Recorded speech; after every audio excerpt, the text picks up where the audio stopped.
చెలిమికిదే చైత్రమని నాశ పూసింది అందాల బృందా విహారాలలో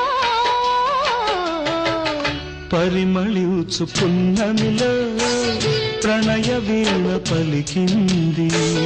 పరిమళించు పున్నమిలో